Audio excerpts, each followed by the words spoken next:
काही प्रेमकथा अशा असतात की त्या आपल्याला ऊब देत नाहीत, त्या आपल्याला जाळतात. एमिली ब्रॉन्टेची वदरिंग हाईट्स ही अशीच कथा आहे. ती प्रेमाबद्दल नाही, ती आसक्तीबद्दल आहे. ती नात्याबद्दल नाही, ती नशाबद्दल आहे. जेव्हा ही कथा स्क्रीनवर येते आणि आपल्याला जाळण्याऐवजी फक्त चकाकवते, तेव्हा प्रश्न पडतो, आपण प्रेम पाहिलं की फक्त त्याची सजावट? मी आहे रोहिणी आणि हा आहे पिक्चर बाज, जिथे आपण सिनेमा फक्त बघत नाही तर त्याच्या थरांमध्ये उतरतो. हा सिनेमा मोठा आहे, महत्वाकांक्षा आणि जाणीवपूर्वक वाद निर्माण करणारा आहे. पण तो भावनिकदृष्ट्या प्रभावी आहे का? हा प्रश्न आज आपण शांतपणे पण प्रामाणिकपणे विचारणार आहोत. प्लॉट बद्दल बोलायचं झालं तर कथा आहे कॅथरीन अनशॉ आणि हेथक्लिफची.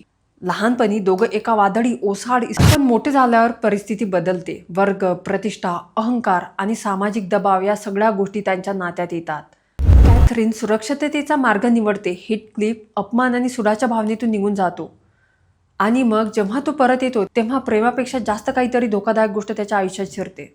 ही कथा आपण याआधी ऐकलेली आहे, पण ती एमरल्ड फनेल यांची ओळख प्रामुख्याने 2 मूव्हीजमुळे झालेली आहे, प्रॉमिसिंग यंग वुमन आणि साल्टबर्ग. दोन्ही मूव्हींमध्ये एक ठळक वैशिष्ट्य दिसतं, धाडसी शैली, उत्तेजक प्रतिमा आणि प्रेक्षकांना अस्वस्थ करणारी जाणीवपूर्वक वृत्ती.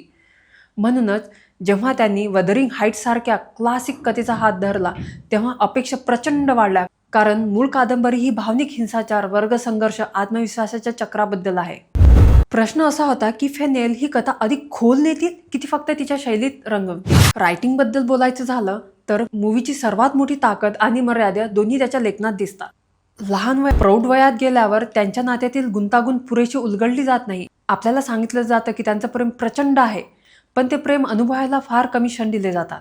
काही संवाद काव्यात्मक आहेत, पण त्या काव्याला भावनिक आधार कमी पडतो.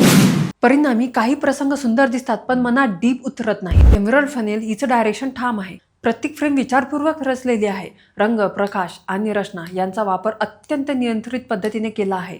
पण समस्या अशी आहे की ही शैली अनेकदा आशावर वरचढ ठरते. काही प्रसंग प्रेक्षकाला धक्का देण्यासाठी बनवलेले वाटतात, पण त्या धक्क्यामागे भावनिक सुसंगती कमी भासते.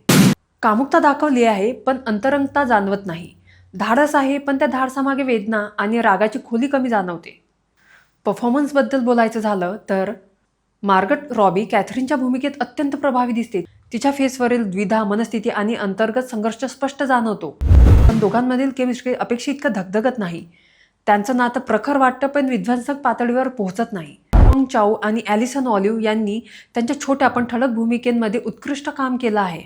छायाचित्रण अत्यंत सुंदर आहे. धोक्यात हरवलेली इस्टेट हा मूवी प्रेमाच्या नावाखाली आसक्ती आणि आत्मविश्वास दाखवण्याचा प्रयत्न करतो, पण मूळ कथेतील वर्गसंघर्ष, सामाजिक राग आणि पिढ्यानपिढ्या हिंसेचे चक्र यांना अपेक्षित वजन दिलं जात नाही. म्हणूनच कथा वैयक्तिक नात्यापुरतं मर्यादित राहते, ती व्यापक सामाजिक भाषा बनत नाही. वदरिंग हाईट चित्रपट वाईट नाही, तो प्रामाणिकपणे बनवलेला आहे आणि त्यामध्ये पण जर तुम्हाला शैलीप्रधान धाडसी मूवी आवडत असतील तर तुम्ही याचा आनंद घेऊ शकता. पण जर तुम्ही भावनिक खोलपणा आणि कच्चा राग शोधत असाल तर कदाचित तुम्हाला थोडी पोकळी जाणवेल. तुम्हाला हा मूवी कसा वाटला? तुम्हाला ही आवृत्ती आवडली का? की तुम्हाला मूळ कथेची जास्त ताकद जाणवली? तुमचं मत कमेंटमध्ये नक्की लिहा. अशा सखोल आणि प्रामाणिक फिल्म चर्चेसाठी पिक्चर बाजला सबस्क्राईब करा. आपण पुढच्या रिव्ह्यूमध्ये पुन्हा भेटू.